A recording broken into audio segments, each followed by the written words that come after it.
মুফতি, শাইখুল হাদিস, পীর, আউলিয়ায়ে কেরাম, সাধারণ মানুষ তো বাদ পড়ে যেতেই পারে। قال رسول الله صلى الله عليه وسلم بدا الاسلام غريبا, ইসলামের সূচনা হয়েছে অপরিচিত অবস্থায়। وسيعود كما بدا غريبا, অচিরেই তা আবার শুরুর মতো অপরিচিত অবস্থায় ফিরে যাবে। فطوبى للغرباء, সুতরাং এরূপ অপরিচিত অবস্থায় যারা সঠিক ইসলামের উপর টিকে থাকবে তাদের জন্য সুসংবাদ।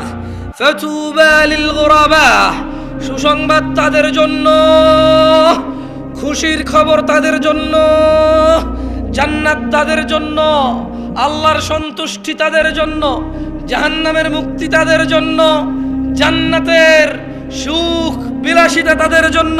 ফাতুবা লিল গুরাবা, যারা অপরিচিত অবস্থায় চলে যাওয়ার পরও সঠিক ইসলামে টিকে থাকবে।